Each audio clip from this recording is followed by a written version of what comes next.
Hey, this is Dan from Striker, and I'm going to tell you about the time I ended up in the drunk tank in Sweden, which was a very interesting experience. So we were there recording at Studio Fredman in Gothenburg, and just to blow off some steam, At the Gates was playing in Gothenburg, and he knows those guys recorded all their albums, or a bunch of their albums, and so he's like, we can get on the guest list and we can go. So you know, we had a few drinks and headed out to the show, and as soon as I got there, I ordered 4 beers, but I was going to give them to everybody else, right? And then I couldn't find anybody else, so we anyways, I drank them all, so whatever, but they were going to get warm, so you know, that was my excuse.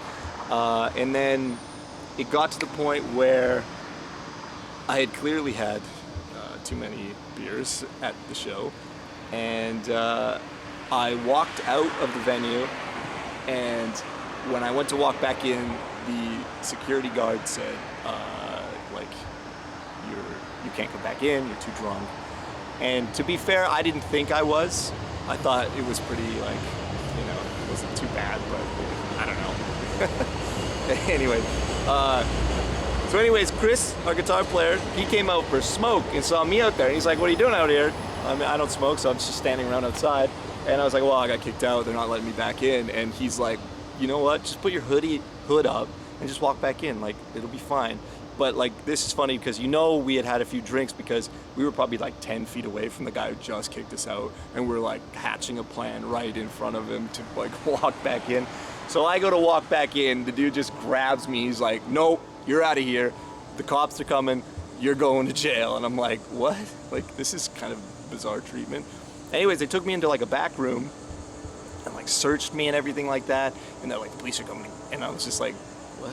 Like, I was pretty chill about it because it's like, it seemed a little ridiculous to me. But anyways, sure enough, the cops showed up. They put me in there. I talked to them about tourism in Canada and like all the way to the jail. I mean, it was like a drunk tank or whatever, but they were really nice. The Swedish police were really, really friendly, actually. And I ended up staying there, and they took all my stuff, put me in a cell, and then I pressed like the little intercom, and I was like, so like, how long do I have to stay in this cell?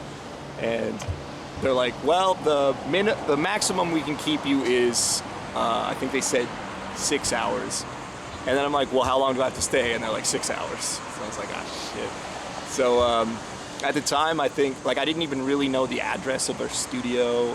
You know, I'm like, we're in Gothenburg, but we'd only been to the studio. I didn't know really where we were. I didn't have a phone that worked in Sweden. So it was just kind of like, I told the guy, like, they let me out after my, like, 6 hours of, you know, jail time was up.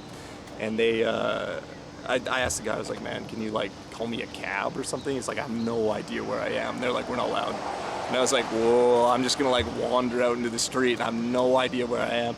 And luckily they were like, okay, we'll get you a cab. And then I had to try and figure out where the studio was.